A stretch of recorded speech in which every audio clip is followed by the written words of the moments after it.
Price the lord. ದೇವರ ನಾಮಕ್ಕೆ ಸ್ತೋತ್ರವಾಗಲಿ. ನಿಮ್ಮೆಲ್ಲರಿಗೂ ನನ್ನ ಕರ್ತನಾದ ಯೇಸು ಕ್ರಿಸ್ತನ ನಾಮದಲ್ಲಿ ನಾನು ವಂದಿಸುತ್ತೇನೆ. ನನ್ನ ವಂದನೆಗಳನ್ನು ತಿಳಿಯಪಡಿಸ್ತೇನೆ. ಮತ್ತೊಮ್ಮೆ ಸತ್ಯಧ್ವನಿ ಎಂಬುವಂಥ ಈ ಕಾರ್ಯಕ್ರಮಕ್ಕೆ ನಿಮ್ಮೆಲ್ಲರನ್ನು ಪ್ರೀತಿಯಿಂದ ನಾನು ಆಹ್ವಾನಿಸುತ್ತೇನೆ. ಸತ್ಯಧ್ವನಿ ಎಂಬುವಂಥ ಈ ಕಾರ್ಯಕ್ರಮ end time full gospel harvesters India Udupi ಮತ್ತು ಮಂಗಳೂರು ಸಭೆಗಳ ವತಿಯಿಂದ ಪ್ರಸಾರವಾಗುವಂಥದ್ದಾಗಿದೆ. ಈ ನಮ್ಮ ಸಭೆಯಲ್ಲಿ ಪ್ರಸಾರವಾಗುವಂಥ ಸಂದೇಶಗಳು ನಿಮಗೆ ಹೆಚ್ಚಾಗಿ ಲಭ್ಯವಾಗಬೇಕಾದರೆ ಪಾಸ್ಟರ್ ಎಂ ಪಾಲ್ ಪ್ರವೀಣ್ ಎಂಬುವಂಥ ಫೇಸ್ಬುಕ್ ಪೇಜ್ ಇದೆ ಮತ್ತು ಯೂಟ್ಯೂಬ್ ಚಾನಲ್ ಇದೆ. ಯೂಟ್ಯೂಬ್ ಚಾನಲನ್ನು ಸಬ್ಸ್ಕ್ರೈಬ್ ಮಾಡಿ, ಫೇಸ್ಬುಕ್ ಪೇಜನ್ನು ಲೈಕ್ ಮಾಡಿ, ಫಾಲೋ ಮಾಡುವಂಥದ್ದಾದರೆ ಈ ಸಂದೇಶಗಳು ಹೆಚ್ಚಾಗಿ ನಿಮಗೆ ದೊರಕುವಂಥವಾಗಿರ್ತವೆ. ಅಷ್ಟು ಮಾತ್ರವಲ್ಲ, ನಿಮ್ಗೆ ಏನಾದರೂ ಪ್ರಾರ್ಥನಾ ಸಹಾಯ ಮತ್ತು ದೇವರ ವಾಕ್ಯ ಸಂಬಂಧವಾದ ಆಲೋಚನೆಗಳು ಬೇಕಾಗಿದ್ದರೆ TV ಪರದ ಮೇಲೆ ಕಾಣ್ತಿರುವಂಥ ಫೋನ್ ನಂಬರನ್ನು ನೀವು ಸಂಪರ್ಕಿಸಬಹುದು. ಪವಿತ್ರಾತ್ಮನ ಸಹಾಯದಿಂದ ನಿಮಗೆ ಸಹಾಯ ಮಾಡಲಿಕ್ಕೆ ಸಿದ್ಧರಿದ್ದೇವೆ ಎಂಬುದನ್ನು ಹೇಳಲಿಕ್ಕೆ ನಾನು ಇಷ್ಟಪಡ್ತೇನೆ. ಹಲ್ಲೆಲೂಯಾ. ದೇವರು ಒಳ್ಳೆಯವನಾಗಿದ್ದಾನೆ. ಆಮೇನ್. ನಾವು ದೇವರ ವಾಕ್ಯವನ್ನು ಕೇಳೋದಕ್ಕಿಂತ ಮುಂಚೆ ಒಂದು ಚಿಕ್ಕದಾಗಿ ನಾವು ಕರ್ತನ ನಾವು ದೃಷ್ಟಿಸೋರಾಗಿರೋಣ. ಪ್ರಾರ್ಥನೆಯಲ್ಲಿ ಕಣ್ಣು ಮುಚ್ಚಿ ನಾವು ಪ್ರಾರ್ಥನೆ ಮಾಡಿಕೊಳ್ಳೋಣ. ಪ್ರೀತಿಯುಳ್ಳ ಪರಲೋಕದ ತಂದೆ ದೇವರೇ, ಯೇಸು ಕ್ರಿಸ್ತನ ನಾಮದಲ್ಲಿ ಸ್ತೋತ್ರ ಸ್ವಾಮಿ. ಸತ್ಯಧ್ವನಿ ಕಾರ್ಯಕ್ರಮಕ್ಕಾಗಿ ಸ್ತೋತ್ರ. ವೀಕ್ಷಿಸ್ತಿರುವಂಥ ಎಲ್ಲ ನಮ್ಮ ಪ್ರಿಯರಿಗಾಗಿ ನಿನ್ನ ನಾಮಕ್ಕೆ ನಾನು ಸ್ತೋತ್ರ ಮಾಡ್ತೇನೆ ಸ್ವಾಮಿ. ಕರ್ತನೇ, ನಿನ್ನ ವಾಕ್ಯವನ್ನು ಈಗ ನಾವು ಧ್ಯಾನ ಮಾಡಲಿಕ್ಕೆ ಹೋಗ್ತಿರುವಾಗ ನಮ್ಮ ಹೃದಯಗಳನ್ನು ತೆರೆ ಸ್ವಾಮಿ, ತೆರೆ ಕರ್ತನೆ. ನಮ್ಮ ಮನೋನೇತ್ರಗಳು ಬೆಳಗಿಸಲ್ಪಡಲಿ. ವಾಕ್ಯದಲ್ಲಿ ಕರ್ತನೆ ನಮ್ಮ ವಿಷಯವಾಗಿ ಹೇಳಲ್ಪಟ್ಟ ಸತ್ಯಾರ್ಥಗಳನ್ನು ಗ್ರಹಿಸಿಕೊಳ್ಳುವಂತೆ, ಇದುವರೆಗೂ ನಮಗೇನು ಗುಪ್ತವಾಗಿದ್ದಾವೋ ಆ ಸತ್ಯಗಳು ಪ್ರಕಟವಾಗುವಂತೆ ಬಲಪಡಿಸಬೇಕೆಂಬುದಾಗಿ ಪ್ರಾರ್ಥಿಸ್ತೇನೆ. ಯೇಸು ನಾಮದಲ್ಲಿ ಪ್ರಾರ್ಥಿಸಿ ಬೇಡಿ ಹೊಂದಿದ್ದೇನೆ, ಪ್ರೀತಿಯುಳ್ಳ ತಂದೆಯೇ, ಆಮೇಲೆ. ನಾವೀಗ ದೇವರ ವಾಕ್ಯವನ್ನು ಧ್ಯಾನ ಮಾಡಲಿಕ್ಕೆ ಹೋಗೋಣ. ನಾವೆಲ್ಲರೂ ನಮ್ಮ ಸತ್ಯವೇದವನ್ನು ಮತ್ತಾಯನ ಬರೆದ ಸುವಾರ್ತೆ 6ನೇ ಅಧ್ಯಾಯ 6ನೇ ವಚನದಿಂದ ಕೆಲವು ವಚನ 8ನೇ ವಚನ ತನಕ ನಾವು ಓದಿಕೊಳ್ಳೋಣ. ಇಲ್ಲಿ ಹೀಗೆ ಬರೆಯಲ್ಪಟ್ಟಿದೆ: ಆದರೆ ನೀನು ಪ್ರಾರ್ಥನೆ ಮಾಡಬೇಕಾದರೆ ನಿನ್ನ ಏಕಾಂತವಾದ ಕೋಣೆಯೊಳಗೆ ಹೋಗಿ ಬಾಗಿಲನ್ನು ಮುಚ್ಚಿಕೊಂಡು ಅಂತರಂಗದಲ್ಲಿ ಇರುವ ನಿನ್ನ ತಂದೆಗೆ ಪ್ರಾರ್ಥನೆ ಮಾಡು. ಅಂತರಂಗದಲ್ಲಿ ನಡೆಯುವುದನ್ನು ನೋಡುವ ನಿನ್ನ ತಂದೆಯು ನಿನಗೆ ಫಲ ಕೊಡುವನು. ಆದರೆ ಪ್ರಾರ್ಥನೆ ಮಾಡುವಾಗ ಅಜ್ಞಾನಿಗಳ ಹಾಗೆ ಹೇಳಿದ್ದನ್ನೇ ಸುಮ್ಮನೆ ಹೇಳಬೇಡ. ಅವರು ಬಹಳ ಮಾತುಗಳನ್ನಾಡಿದರೆ ತಮ್ಮ ಪ್ರಾರ್ಥನೆಯನ್ನು ದೇವರು ಕೇಳುತ್ತಾನೆಂದು ನೆನೆಸುತ್ತಾರೆ. ಆದ್ದರಿಂದ ನೀವು ಅವರ ಹಾಗೆ ಆಗಬೇಡಿರಿ. ನೀವು ನಿಮ್ಮ ತಂದೆಯನ್ನು ಬೇಡಿಕೊಳ್ಳುವುದಕ್ಕಿಂತ ಮುಂಚೆಯೇ ನಿಮಗೆ ಏನೇನು ಅಗತ್ಯವೆಂಬುದು ಆತನಿಗೆ ತಿಳಿದದೆ. ಹಲ್ಲೆಲೂಯಾ. ಇಲ್ಲಿ ನಾನಿವತ್ತು ನಿಮ್ಮ ಮಧ್ಯದಲ್ಲಿ ಪ್ರಾರ್ಥನೆ ಕುರಿತು ಸ್ವಲ್ಪ ಸಂಗತಿಗಳನ್ನು ಹಂಚಿಕೊಳ್ಳಿಕ್ಕೆ ನಾನು ಇಷ್ಟಪಡ್ತೇನೆ. ಪ್ರತಿನಿತ್ಯ ಪ್ರಾರ್ಥನೆ ಮಾಡಬೇಕು ಎಂಬುದಾಗಿ ನಾವು ಕೇಳಿರ್ತೇವೆ. ಯಾಕಂದರೆ ದೇವರ ವಾಕ್ಯ ಹೇಳ್ತೈತೆ. ಯಾಕಂದರೆ ಎಡಬಿಡದೆ ಪ್ರಾರ್ಥಿಸಿರಿ ಎಂಬುವಂಥ ವಾಕ್ಯ ಅನೇಕಾವರ್ತಿ ನಮಗೆ ಸತ್ಯವೇದದಲ್ಲಿ ಕಾಣುವಂಥದ್ದಾಗಿರ್ತೈತೆ. ಯಾರು ದೇವರಿಂದ ಉಪಯೋಗಿಸಲ್ಪಟ್ಟಿದ್ದಾರೋ, ದೇವರಿಂದ ಆಶೀರ್ವದಿಸಲ್ಪಟ್ಟಿದ್ದಾರೋ, ದೇವರಿಗಾಗಿ ಜೀವಿಸಿದವರಾಗಿದ್ದಾರೋ ಅಂಥ ವ್ಯಕ್ತಿಗಳನ್ನೆಲ್ಲ ನೋಡುವಾಗ ಅವರೆಲ್ಲ ದೇವರ ಸಂಗಡ ಪ್ರಾರ್ಥನೆಯಲ್ಲಿ ಕಳೆದಂಥ ವ್ಯಕ್ತಿಗಳೇ ಎಂಬುದಾಗಿ ನಮಗೆ ಸ್ಪಷ್ಟವಾಗಿ ತೋರುವಂಥದ್ದಾಗಿರ್ತೈತೆ. ಆದ್ದರಿಂದ ಈವನ್ ಯೇಸು ಸ್ವಾಮಿ ಸಹ ಈ ಲೋಕದಲ್ಲಿದ್ದಾಗ ಆತನು ಮತ್ತು ಯಾವಾಗಲೂ ಮತ್ತು ಪ್ರಾರ್ಥನೆಗಳಲ್ಲಿ ಕಳೀತಾ ಇದ್ದ, ಪ್ರಾರ್ಥನೆಗಳನ್ನು ಮಾಡುವವನಾಗಿದ್ದ ಎಂಬುದಾಗಿ ಆತನ ಜೀವನ ಚರಿತ್ರೆ ನಮಗೆ ತಿಳಿಸುವಂಥದ್ದಾಗಿರ್ತದೆ. ಆದ್ದರಿಂದ ಪ್ರಾರ್ಥನೆ ನಾವು ಯಾವಾಗಲೂ ಮಾಡಬೇಕು, ಎಡಬಿಡದೆ ಮಾಡಬೇಕು, ತಪ್ಪದೆ ಮಾಡಬೇಕು. ಈವೇನು ಪ್ರಾರ್ಥನೆ ನೆರವೇರಿದಂಗೆ ಕಾಣದಿದ್ದರೂ ಸಹ ಬೇಸರಗೊಳ್ಳದೆ ಮಾಡ್ತಾನೇ ಇರಬೇಕು ಎಂಬುದಾಗಿ ಸತ್ಯವೇದ ಹೇಳುವಂಥದ್ದಾಗಿದೆ ಒಂದು ಕಡೆ. ಎರಡನೇದಾಗಿ ಭಕ್ತರೆಲ್ಲರೂ ಪ್ರಾರ್ಥನೆಗಳನ್ನು ಮಾಡಿದವರೇ. ಅಂದರೆ ಯಾರು ಸಕ್ಸಸ್ಫುಲ್ಲಾಗಿ ದೇವರನ್ನು ಸೇವಿಸಿದ್ದಾರೋ, ದೇವರಿಂದ ಆಶೀರ್ವಿಸಲ್ಪಟ್ಟಿದ್ದಾರೋ, ದೇವರಿಗಾಗಿ ಮಹತ್ ಕಾರ್ಯಗಳನ್ನು ಮಾಡಿದ್ದಾರೋ, ದೇವರಿಗಾಗಿ ಜೀವಿಸಿದ್ದಾರೋ ಅವರೆಲ್ಲರೂ ಸಹ ಪ್ರಾರ್ಥನಾ ಪರರೇ. ಹಲ್ಲೆಲೂಯಾ. ಯೇಸು ಸ್ವಾಮಿ ಲೋಕದಲ್ಲಿದ್ದಾಗ ಆತ ನಮ್ಮೆಲ್ಲರಿಗಿಂತ ಹೆಚ್ಚಾಗಿ ಪ್ರಾರ್ಥನೆಗಳಲ್ಲಿ, ಹಗಲು ರಾತ್ರಿ ಪ್ರಾರ್ಥನೆಗಳಲ್ಲಿ ಇದ್ದಂಥ ವ್ಯಕ್ತಿ ಎಂಬುದಾಗಿ ಸ್ಪಷ್ಟವಾದ ಸಂಗತಿ.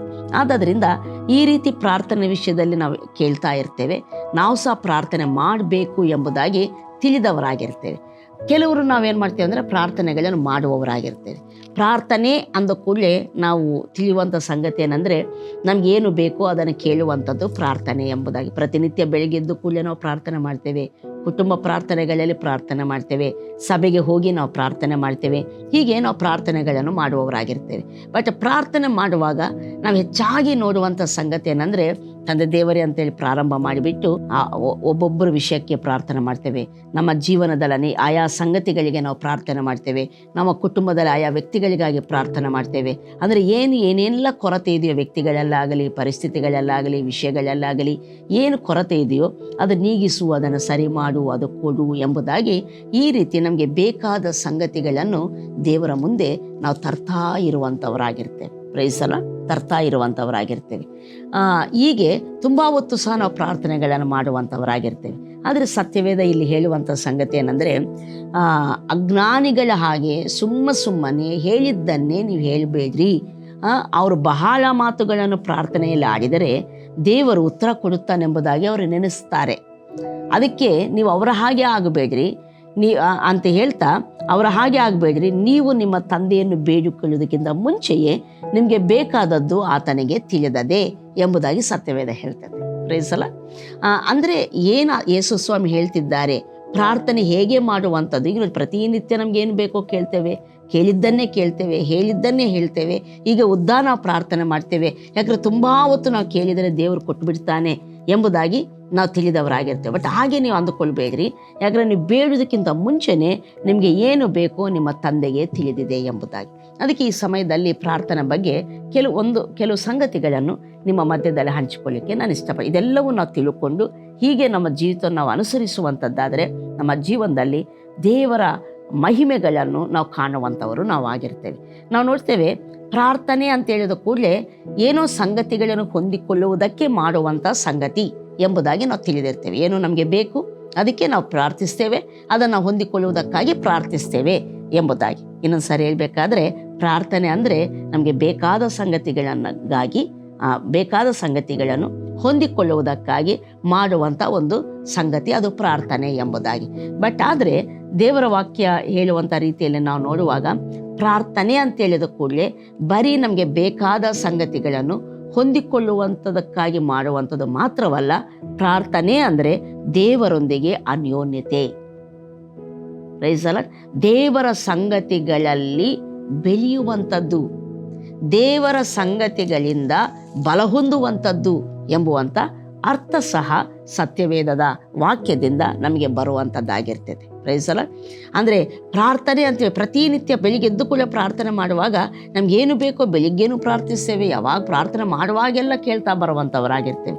ಹಾಗೆ ಅಲ್ಲ, ಪ್ರಾರ್ಥನೆ ಯಾವಾಗಲೂ ಬೇಕಾದ ಸಂಗತಿಗಳಿಗಾಗಿ ಬೇಡುವಂಥದ್ದು ಮಾತ್ರವಾಗಿರಬಾರದು.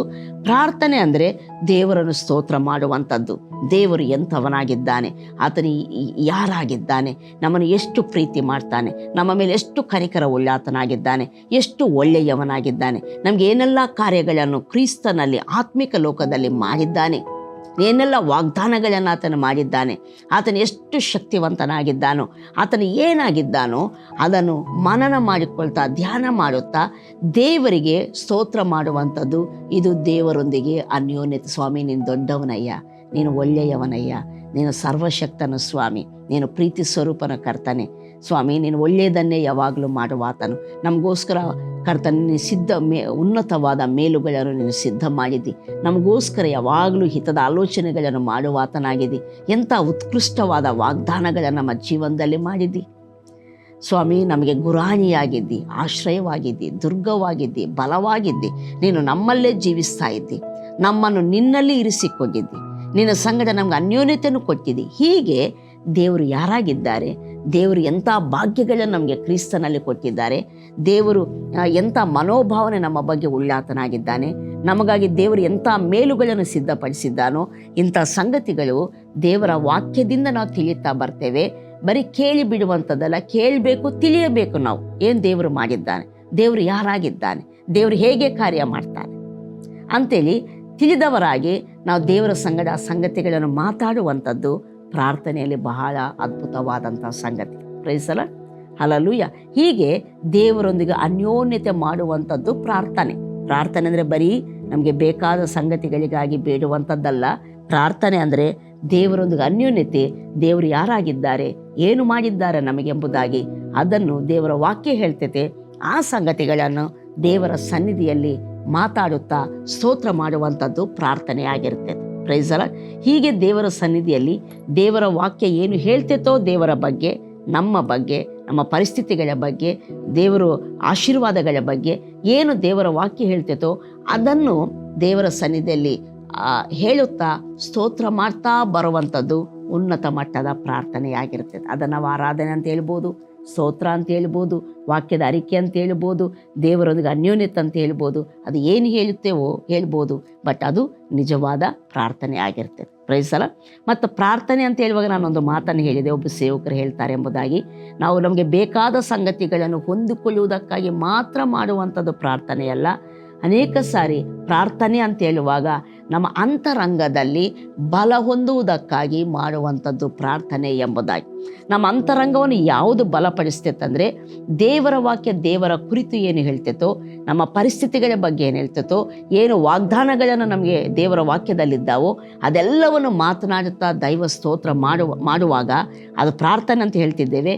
ಹಾಗೆ ಮಾಡುವಾಗ ನಮ್ಮ ಅಂತರಂಗ ಬಲಗೊಳ್ಳುವಂಥದ್ದಾಗಿರ್ತದೆ. ಸತ್ಯವೇದ ಹೇಳ್ತೈತೆ, ಕೊರಂತಿದವರಿಗೆ ಬರೆದ ಪತ್ರಿಕೆ 14ನೇ ಅಧ್ಯಾಯ, ಮೊದಲನೇ ಪತ್ರಿಕೆ 14ನೇ ಅಧ್ಯಾಯ 3ನೇ ವಚನದ 1, 2, 3 ವಚನಗಳನ್ನು ಓದ್ತಾ ಬರುವಾಗ ಅಲ್ಲಿ ದೇವರ ವಾಕ್ಯ ಹೇಳ್ತೈತೆ, ವಾಣಿಯನ್ನಾಡುವವನು ಮನುಷ್ಯರ ಸಂಗಡ ಮಾತಾಡುವುದಿಲ್ಲ, ದೇವರ ಸಂಗಡಲೇ ಮಾತಾಡ್ತಾನೆ ಎಂಬುದಾಗಿ.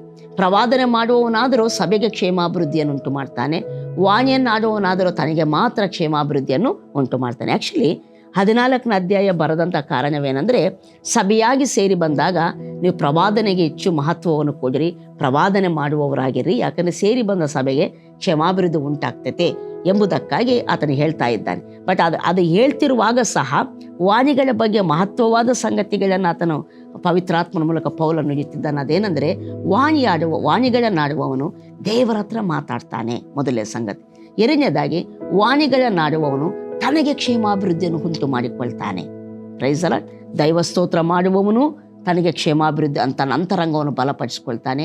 ದೇವರ ವಾಕ್ಯಗಳನ್ನು ಧ್ಯಾನ ಮಾಡ್ತಾ, ವಾಕ್ಯಗಳನ್ನು ದೇವರ ಸನ್ನಿಧಿಯಲ್ಲಿ ಹೇಳ್ತಾ, ನಾನು ಇನ್ನೊಂದು ಮಾತು ಹೇಳ್ತೇನೆ, ದೇವರ ಸನ್ನಿಧಿಯಲ್ಲಿ ವಾಕ್ಯ ಹೇಳುವಂಥದ್ದು ಎಷ್ಟು ಪ್ರಭಾವವುಳ್ಳದ್ದು.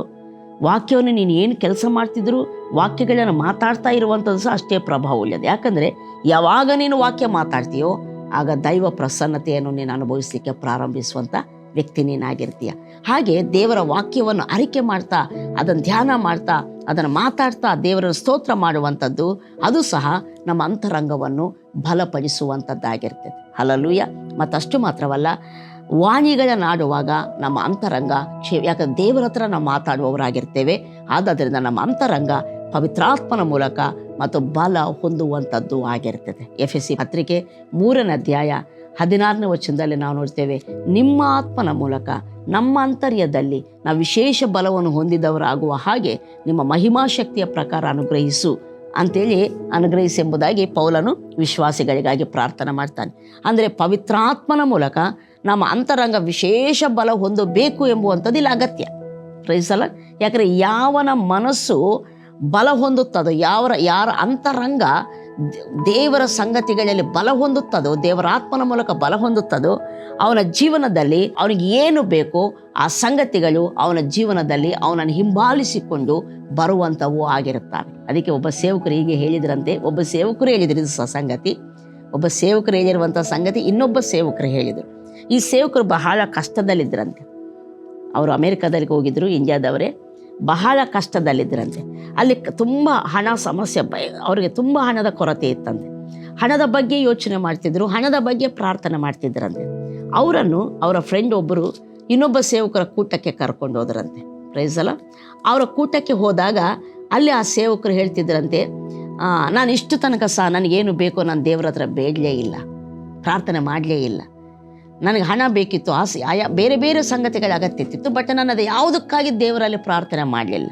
ಬಟ್ ದೇವರು ಎಲ್ಲ ಸಮೃದ್ಧಿಯಿಂದ ನನ್ನ ಎಲ್ಲ ಅಗತ್ಯಗಳನ್ನು ಪೂರೈಸ್ತಾ ಬಂದಿದ್ದಾರೆ ಅಂತೇಳಿಬಿಟ್ಟು ಅಲ್ಲಿ ಹೇಳಿರುವಂಥ ಸಂಗತಿ ಏನಂದರೆ, ನಿನಗೇನು ಬೇಕೋ ಬೇಡುವುದರಿಂದ, ಸ್ವಾಮಿ ಕೊಡು ಕೊಡು ಕೊಡು ಅಂತ ಬೇಡುವುದರಿಂದ ಬರುವಂಥದ್ದಲ್ಲ, ಬದಲಾಗಿ ದೇವರ ಸನ್ನಿಧಾನದಲ್ಲಿ ದೇವರ ಆತ್ಮನ ಮೂಲಕ ನಿನ್ನ ಅಂತರಂಗ ಬಲ ಹೊಂದುತ್ತಾ ಬಂದಾಗ ನಿನಗೆ ಏನು ಬೇಕೋ ಅದು ನಿನ್ನ ಜೀವನದಲ್ಲಿ ಮತ್ತು ಅದು ಪ್ರತ್ಯಕ್ಷವಾಗ್ತೈತೆ, ಅದು ನಿಮ್ಮನ್ನು ಹಿಂಬಾಲಿಸಿಕೊಂಡು ಬರ್ತೈತೆ ಎಂಬಂಥ ಸಂದೇಶವನ್ನು ಕೊಡ್ತಿದ್ರಂತೆ. ಇದು ಸತ್ಯವಾದಂಥ ಸಂಗತಿ.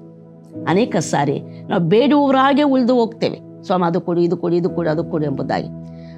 ನಾವು ಬಲಹೀನರಾಗಿ ಹಾಗೆ ಇರುವಂಥವರಾಗಿರ್ತೇವೆ. ದೇವರ ಸಂಗತಿಗಳಲ್ಲಿ ಯಾವ ಬಲವೂ ನಮಗಿರುವುದಿಲ್ಲ, ದೇವರಲ್ಲಿ ಯಾವ ಭರವಸೆಯೂ ಇರುವುದಿಲ್ಲ, ಪರಿಸ್ಥಿತಿಗಳಲ್ಲಿ ಹೋಗುವಾಗ ಯಾವ ಭರವಸೆ, ಯಾವ ಸ್ಥಿರಚಿತ್ತ ನಮಗಿರುವುದಿಲ್ಲ. ಹಾಗೆ ಇದ್ದು ಯಾವಾಗಲೂ ಸೋಲುಗಳಲ್ಲಿ ನಾವು ಹೋಗುವಂಥವರಾಗಿರ್ತೇವೆ.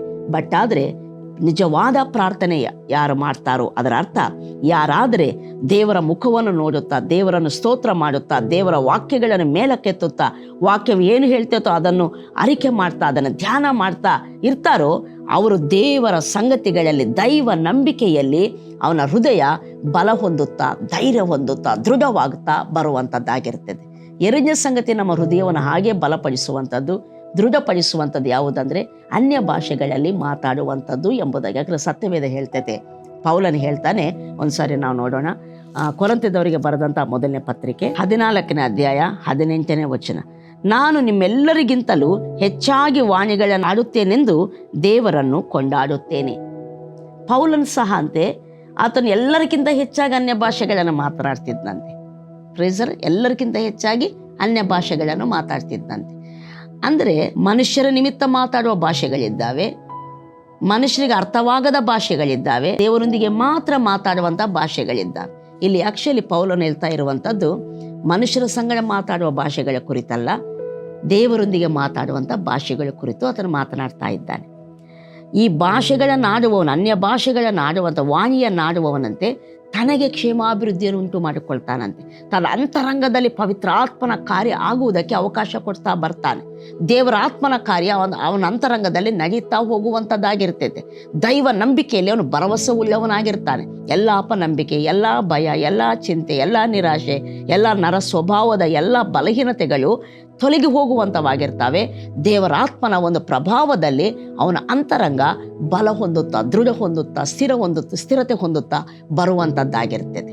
ಅದಕ್ಕೆ ಮತ್ತಷ್ಟು ಮಾತ್ರ ಅಲ್ಲ, ಪೌಲನು ಹೇಳ್ತಾನೆ, ನಾನು ನಿಮ್ಮೆಲ್ಲರಿಗಿಂತಲೂ ಹೆಚ್ಚಾಗಿ ಅನ್ಯ ಭಾಷೆಗಳನ್ನು ಆಡುತ್ತೇನೆ, ವಾಣಿಗಳನ್ನು ಆಡುತ್ತೇನೆಂದು ನಾನು ದೇವರನ್ನು ಕೊಂಡಾಡುತ್ತೇನೆ ಎಂಬುದಾಗಿ. ನಾವು ನೋಡ್ತೇವೆ, ಪೌಲನು ಅಷ್ಟು ದೊಡ್ಡ ಸೇವಕನಾಗಿ, ಒಂದು ಅಪೋಸ್ತಲನಾಗಿ ಅನೇಕ ಸಭೆಗಳನ್ನು ಸ್ಥಾಪನೆ ಮಾಡಿ, ಸಭೆಗಳಿಗೆ ಅನೇಕ ಪತ್ರಿಕೆಗಳನ್ನು ಬರೆದು, ಅನೇಕ ಪ್ರಕಟಣೆಗಳನ್ನು ಹೊಂದಿ, ಅನೇಕ ಪತ್ರಿಕೆಗಳನ್ನು ಬರೆದು, ಇವತ್ತಿಗೂ ಸಭೆಗೆ ದೊಡ್ಡ ಆಶೀರ್ವಾದವಾಗಿ, ದೇವರ ಸಾಧನವಾಗಿ ಆತನು ಇರುವುದಕ್ಕೆ ಒಂದು ಕಾರಣವೇನೆಂದರೆ ಅವನ ಅಂತರಂಗದಲ್ಲಿ ಬಹಳ ಬಲವನ್ನು ಹೊಂದಿರುವಂಥ ಆತನಾಗಿದ್ದ.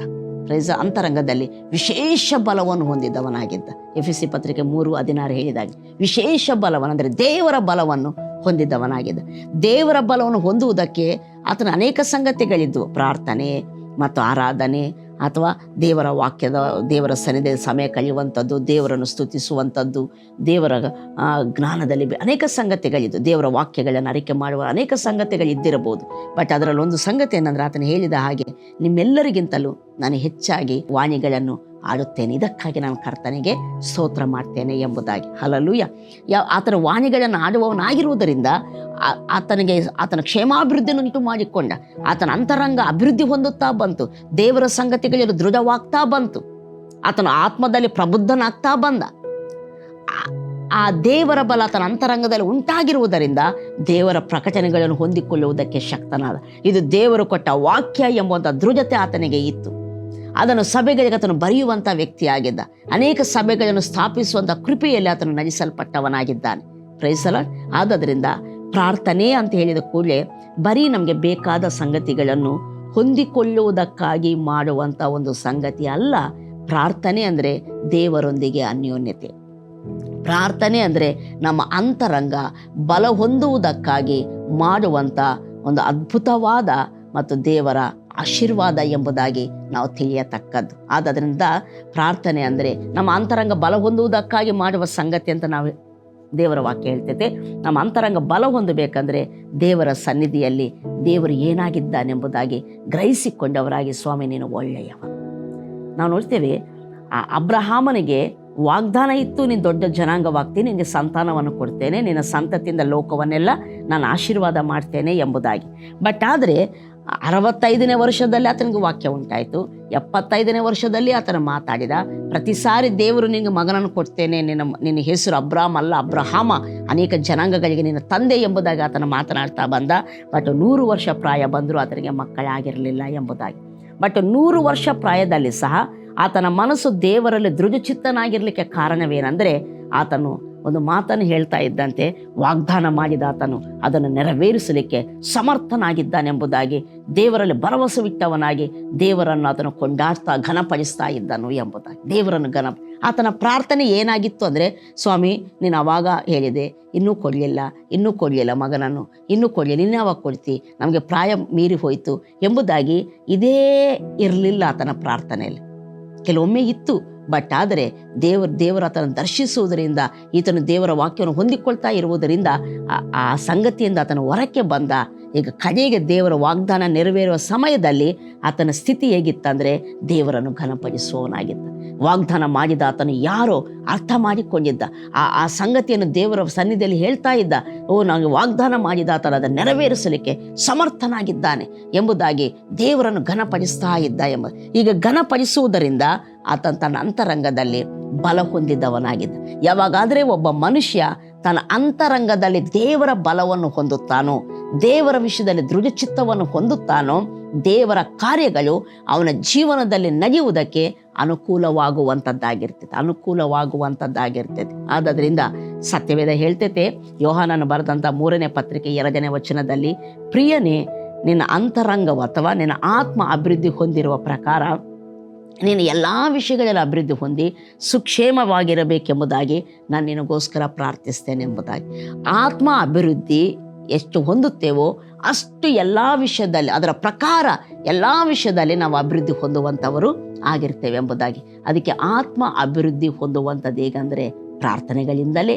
ಅದಕ್ಕೆ ದೇವರ ವಾಕ್ಯ ಹೇಳ್ತೈತೆ, ಎಡಬಿಡದೆ ಪ್ರಾರ್ಥಿಸಿರಿ, ಯಾವಾಗಲೂ ಪ್ರಾರ್ಥಿಸಿರಿ ಎಂಬುದಾಗಿ. ಪ್ರೈಸಲ್ಲ. ಆದರೆ ಪ್ರಾರ್ಥನೆ ಅಂದರೆ ಏನಂದರೆ, ಬೇಕಾದ ಸಂಗತಿಗಳಿಗಾಗಿ ಅದನ್ನು ಹೊಂದಿಕೊಳ್ಳುವುದಕ್ಕಾಗಿ ಮಾಡುವಂಥ ಸಂಗತಿ ಮಾತ್ರ ಪ್ರಾರ್ಥನೆ ಅಲ್ಲ. ಅದು ಸಹ ಪ್ರಾರ್ಥನೆ. ದೇವರ ವಾಕ್ಯ ನಿಮ್ಗೆ ಏನು ಬೇಕೋ ತಿಳಿಯಪಡಿಸಿರಿ, ಅದು ಸಹ ಪ್ರಾರ್ಥನೆ. ಅದು ಇಲ್ಲವೇ ಇಲ್ಲ ಎಂಬುದಾಗಲ್ಲ. ಅದನ್ನು ತಿಳಿಯಪಡಿಸಿದಾಗ ದೇವರ ಸನ್ನಿಧಿಯಲ್ಲಿ, ಆಗ ದೇವರು ನಮ್ಮ ಹತ್ರ ತನ್ನ ವಾಕ್ಯಗಳನ್ನು ಆತನು ಕೊಡುವಾತನಾಗಿರ್ತಾನೆ. ಆ ವಾಕ್ಯಗಳನ್ನು ನಂಬಿ ದೇವರನ್ನು ಸ್ತೋತ್ರ ಮಾಡ್ತಾ, ವಾಕ್ಯಗಳನ್ನು ಬಿಗಿಯಾಗಿ ಇಟ್ಕೊಂಡು ಅರಿಕೆ ಮಾಡ್ತಾ ಇರುವಾಗ, ದೈವ ಸ್ತೋತ್ರ ಮಾಡ್ತಾ ಇರುವಾಗ, ನಮ್ಮ ಅಂತರಂಗ ದೇವರ ವಾಕ್ಯದಲ್ಲಿರೋ ಶಕ್ತಿಯಿಂದ ಬಲ ಹೊಂದುತ್ತಾ ಬರುವಂಥದ್ದಾಗಿರ್ತೈತೆ. ಆಗ ದೇವರ ಮಹತ್ವಗಳು ನಮ್ಮ ಜೀವನದಲ್ಲಿ ನಡೆಯುವಂಥವಾಗಿರ್ತಾರೆ. ಪ್ರೈಸರ. ಇನಿಷಿಯಲಿ ನಮಗೆ ಬೇಕಾದದ್ದು ನಾವು ಕೇಳಬೇಕು ದೇವರ ಹತ್ರ. ಬೇಕಾದದ್ದನ್ನು ತಿಳಿಯಪಡಿಸಿರಿ, ಏನು ಬೇಕೋ ಬೇಡಿಕೊಳ್ಳಿರಿ, ದೇವರ ವಾಕ್ಯ ಹೇಳುವಂಥದ್ದಾಗಿರ್ತೈತೆ. ಆದರೆ ಪದೇ ಕೇಳುವಂಥದ್ದು, ಯಾವಾಗಲೂ ಕೇಳುವಂಥದ್ದು, ಉದ್ದ ಕೇಳುವಂಥದ್ದು ಪ್ರಾರ್ಥನೆ ಅಲ್ಲ. ಪ್ರಾರ್ಥನೆ ಅಂದರೆ ಅದು ಮಾತ್ರವಲ್ಲ, ಬೇಕಾದದ್ದು ಬೇಡುವಂಥದ್ದು ಮಾತ್ರವಲ್ಲ. ಪ್ರಾರ್ಥನೆ ಅಂದರೆ ದೇವರನ್ನು ಸ್ತೋತ್ರ ಮಾಡುವಂಥದ್ದು, ದೇವರು ಏನಾಗಿದ್ದಾನೋ ಅದನ್ನು ಅರಿಕೆ ಮಾಡುವಂಥದ್ದು, ದೇವರನ್ನು ಘನಪಡಿಸುವಂಥದ್ದು. ಅದು ಅಬ್ರಹಾಮನ ಹೇಳ್ತಾನೆ, ವಾಗ್ದಾನ ಮಾಡಿದ ಅದನ್ನು ನೆರವೇರಿಸಲು ಸಮರ್ಥನೆಂಬುದಾಗಿ, ಘನಪಡಿಸಿದನೆಂಬುದಾಗಿ. ನಾವು ಸಹ ಹಾಗೆ ದೇವರನ್ನು, ಸ್ವಾಮಿ ವಾಗ್ದಾನ ಮಾಡಿದ ಅದನ್ನು ನೆರವೇರಿಸಲು ಸಮರ್ಥ, ನೀನು ನಂಬಿಗಸ್ತಕನು ಸ್ವಾಮಿ, ನೀನು ಒಳ್ಳೆಯವನು ಕರ್ತನೆ, ನೀನು ನನಗೆ ಗುರಾಣಿಯಾಗಿದ್ದೆ ಸ್ವಾಮಿ, ನೀನು ನನ್ನಲ್ಲೇ ವಾಸ ಮಾಡ್ತಾ ಇದ್ದೆ ಸ್ವಾಮಿ, ನಿನ್ನ ಆಶ್ರಯದಲ್ಲಿ ನಾನಿದ್ದೇನೆ, ನಿನ್ನ ಅನ್ಯೋನ್ಯತೆಯಲ್ಲಿ ನಾನಿದ್ದೇನೆ, ನಿನ್ನ ಅನ್ಯೋನ್ಯತೆಯಲ್ಲಿರುವಂಥ ನನಗೆ ಸೋಲೇ ಇಲ್ಲ ಎಂಬುದಾಗಿ ಈ ರೀತಿ ದೇವರ ಸಂಗತಿಯಲ್ಲಿ ಸತ್ಯವಾದದ್ದನ್ನು ಮಾತಾಡುವಾಗ ಅದು ದೇವರನ್ನು ಘನಪಡಿಸುವಂಥದ್ದಾಗಿರುತ್ತೆ. ಅದು ದೇವರಿಗೆ ಘನತೆ ತರ್ತೈತೆ. ಅದರ ಅರ್ಥ ಏನಂದರೆ, ಅದು ಏನು ಮಾಡ್ತದೆ, ದೇವರಿಗೆ ಘನತೆ ಯಾವಾಗ ಬರ್ತೈತೋ ಆಗ ನಿನ್ನ ಅಂತರಂಗಕ್ಕೆ ಬಲ ಉಂಟಾಗುವಂಥದ್ದಾಗಿರುತ್ತೆ. ಪ್ರೈಸಲ್ಲ. ನಿನ್ನ ಅಂತರಂಗ ಬಲ ಹೊಂದಿದರೆ ನೀನಿದು ಬೇಕು ಅಂತೇಳಿ, ಒಬ್ಬ ಸೇವಕರು ಹೇಳಿದರು ಅಂತ ಹೇಳಿದಾರೆ, ನಾನು ಯಾವತ್ತೂ ಬೇಡಲಿಲ್ಲ, ಬಟ್ ದೇವರೆಲ್ಲವನ್ನು ಕೊಟ್ಟಿದ್ದಾನೆ. ಅದು ಹಾಗೆ ಒಬ್ಬರ ಅಂತರಂಗ ದೇವರಲ್ಲಿ ಬಲ ಹೊಂದುವಂಥದ್ದಾದರೆ ಶುಭವು ಕೃಪೆಯು ನಮ್ಮನ್ನು ಹಿಂಬಾಲಿಸ್ತಾರೆ. ನಮಗೆ ಬೇಕಾದದ್ದೆಲ್ಲವೂ ನಮ್ಮ ಹಿಂದೆ ಬರ್ತೈತೆ ಎಂಬುದಾಗಿ ಸ್ವಾಮಿ ಹೇಳ್ತಾರಲ್ಲ, ಅದು ನಮ್ಮ ಜೀವನದಲ್ಲಿ ನೆರವೇರುವಂಥದ್ದಾಗಿರ್ತದೆ. ಆದ್ದರಿಂದ ಬೇಕಾದದ್ದೆಲ್ಲ ಹಿಂದೆ ಬಂದರೆ ಎಷ್ಟು ಅದ್ಭುತವಲ್ವ. ಆದರೆ ಹಿಂದೆ ಹೋಗಿ ನಮಗೆ ಸಾಕಾಗಲಿಲ್ಲವ, ಅದ್ರ ಬಗ್ಗೆ ಬೇಡಿ ಸಾಕಾಗಲಿಲ್ಲವ, ಅದ್ರ ಬಗ್ಗೆ ಚಿಂತೆ ಮಾಡಿ ನಮಗೆ ಸಾಕಾಗಲಿಲ್ಲವ? ಖಂಡಿತ ಸಾಕಾಗಿದೆ. ಬೇಡದ ಮುಂಚೆ ಸಿಕ್ಕಿದರೆ ಎಷ್ಟು ಒಳ್ಳೆಯದು. ಯಾವಾಗಲೂ ನಮಗೆ ಬೇಕಾದದ್ದು ನಮ್ಮ ಹಿಂದೆ ಬಂದರೆ ಎಷ್ಟು ಒಳ್ಳೆಯದು. ಶುಭವು ಕೃಪೆ ನಮ್ಮನ್ನು ಹಿಂಬಾಲಿಸುವಂಥದ್ದು ನಮ್ಮ ಜೀವನದಲ್ಲಿ ನೆರವೇರಿದರೆ ಎಷ್ಟು ಅದ್ಭುತ. ಖಂಡಿತ ಅದ್ಭುತ ನಮಗೆ ದೂರವಾಗಿಲ್ಲ, ಹತ್ತಿರವಾಗಿಯೇ ಇದೆ. ಬಟ್ ಇದರಲ್ಲಿ ಮಾಡಬೇಕಾದದ್ದೇನೆಂದರೆ, ನಿನ್ನ ಅಂತರಂಗ ದೇವರಲ್ಲಿ ಬಲ ಹೊಂದುವ ಹಾಗೆ ನೀನು ದೇವರನ್ನು ಘನಪಡಿಸಬೇಕು. ದೇವರ ಸಂಗತಿಯಲ್ಲಿ ವಾಕ್ಯ ಹೇಳುವಂಥ ವಿಷಯಗಳನ್ನು ನೀನು ತಿಳಿದು, ದೇವರು ಇಂಥವನಾಗಿದ್ದಾನೆಂಬುದಾಗಿ ತಿಳಿದು ಆತನನ್ನು ಘನಪಡಿಸು, ಆತನನ್ನು ಸ್ತೋತ್ರ ಮಾಡು, ದೇವರ ವಾಗ್ದಾನಗಳನ್ನು ಅರಿಕೆ ಮಾಡು, ಅನ್ಯ ಭಾಷೆಗಳಲ್ಲಿ ನೀನು ಮಾತಾಡಲಿಕ್ಕೆ ಪ್ರಾರಂಭಿಸು. ನಿನ್ನ ಅಂತರಂಗ ಅಭಿವೃದ್ಧಿ ಹೊಂದುತ್ತದೆ. ನಿನಗೆ ಬೇಕಾದದ್ದೆಲ್ಲ ನಿಮ್ಮ ಹಿಂದೆ ಬರುವಂಥವಾಗಿರ್ತದೆ. ಪ್ರೈಸಲ. ದೇವರ ವಾಕ್ಯಗಳನ್ನು ಆಶೀರ್ವದಿಸಲಿ. ಇದನ್ನು ಫಾಲೋ ಮಾಡ್ತಾ ಹೋಗೋಣ. ಖಂಡಿತ ನಮಗೆ ಬೇಕಾದದ್ದು ನಮ್ಮ ಹಿಂದೆ ಬರುವ ದಿನವು ನಮಗೆ ದೂರ ಇಲ್ಲವೇ ಇಲ್ಲ. ನೀನೇನು ಕೇಳ್ತಿದ್ದೀಯೋ ಕೇಳೋದಕ್ಕಿಂತ ಮುಂಚೆ ಬಲ್ಲಂಥ ತಂದೆ ಅದನ್ನು ನಿಮ್ಮ ಜೀವನದಲ್ಲಿ ಪ್ರತ್ಯಕ್ಷಪಡಿಸುವ ಆತನಾಗಿರ್ತಾನೆ. ಪ್ರಾರ್ಥನೆ ಮಾಡಿಕೊಳ್ಳೋಣ. ಪ್ರೀತಿಯುಳ್ಳ ಪರಲೋಕದ ತಂದೆ ದೇವರೇ, ಯೇಸು ಕ್ರಿಸ್ತನ ನಾಮದಲ್ಲಿ ನಿಮಗೆ ಸ್ತುತಿ ಸ್ತೋತ್ರಗಳನ್ನು ಸಲ್ಲಿಸುತ್ತೇನೆ ಕರ್ತನೆ. ಅದ್ಭುತವಾದ ಸಮಯಕ್ಕಾಗಿ ಸ್ತೋತ್ರ, ನಿನ್ನ ವಾಕ್ಯಕ್ಕಾಗಿ ಸ್ತೋತ್ರ ಸ್ವಾಮಿ. ಪ್ರಾರ್ಥನೆ ಅಂದರೆ ಕರ್ತನೆ ನಮ್ಮ ಅಂತರಂಗ ನಿನ್ನಲ್ಲಿ ಬಲ ಹೊಂದುವುದಕ್ಕಾಗಿ ಮಾಡುವಂಥ ಸಂಗತಿ ಎಂಬುದಾಗಿ ನಿನ್ನ ವಾಕ್ಯದಿಂದ ನಾವು ತಿಳಿದಿದ್ದೇವೆ. ಆದ್ದರಿಂದ ನಾವೆಲ್ಲರೂ ನಮ್ಮ ಅಂತರಂಗ ಬಲ ಹೊಂದುವಂತೆ ಸ್ವಾಮಿ ನಿನ್ನನ್ನು ಆರಾಧಿಸ್ತಾ, ನಿನ್ನನ್ನು ಸ್ತುತಿಸುತ್ತಾ, ನಿನ್ನನ್ನು ಹೊಗಳುತ್ತಾ, ನಿನ್ನನ್ನು ಘನಪಡಿಸುತ್ತಾ, ನಿನ್ನ ವಾಕ್ಯಗಳನ್ನು ಕರ್ತನೆ ಮೇಲಕ್ಕೆತ್ತುತ್ತಾ, ಅದರ ಮಾತನಾಡುತ್ತಾ ಸ್ವಾಮಿ, ಆ ವಾಣಿಗಳನ್ನು ಮಾತನಾಡುತ್ತಾ ಈ ರೀತಿ ಅಂತರಂಗದಲ್ಲಿ ಬಲ ಹೊಂದುವುದಕ್ಕೆ ನಮ್ಮನ್ನು ಕರ್ತನೆ ಬಲಪಡಿಸಬೇಕೆಂಬುದಾಗಿ ನಾನು ಪ್ರಾರ್ಥಿಸ್ತೇನೆ. ಈ ರೀತಿ ಸ್ವಾಮಿ ನಾವು ಬಲ ಹೊಂದುವಾಗ ನಮಗೆ ಬೇಕಾದದ್ದು ನಮ್ಮ ಹಿಂದೆ ಬರ್ತೈತೆ ಎಂಬುದಾಗಿ ಕೇಳ್ತಿದ್ದೇವೆ. ಇದು ನಮ್ಮ ಜೀವನದಲ್ಲಿ ನೆರವೇರಿಸುವ ದೇವರೇ, ನಿನ್ನ ನಾಮಕ್ಕೆ ಸ್ತೋತ್ರ ಸ್ವಾಮಿ. ಪ್ರತಿಯೊಬ್ಬರನ್ನು ಬಲಪಡಿಸು. ನಿನ್ನ ಸತ್ಯದ ಪರಿಜ್ಞಾನದಲ್ಲಿ ನಾವೆಲ್ಲರೂ ನಡೆಯುವಂತೆ ಕೃಪೆಯನ್ನು ಅನುಗ್ರಹಿಸಿ. ಕೇಳಿದ ವಾಕ್ಯವನ್ನು ಕೇಳಿ ಬಿಟ್ಟು ಹೋಗದೆ ಇದನ್ನು ಅನುಸರಿಸುವಂತೆ ನೀನು ಬಲಪಡಿಸಬೇಕೆಂಬುದಾಗಿ ಪ್ರಾರ್ಥಿಸ್ತೇನೆ. ಘನಮಾನ ಮಹಿಮೆಗಳೇ ನಿಮಗೆ ಸಲ್ಲಿಸ್ತಾ ಯೇಸು ನಾಮದಲ್ಲಿ ಪ್ರಾರ್ಥಿಸಿ ಬೇಡಿ ಹೊಂದಿದ್ದೇನೆ, ಪ್ರೀತಿಯುಳ್ಳ ಪರಲೋಕದ ತಂದೆ, ಆಮೆನ್.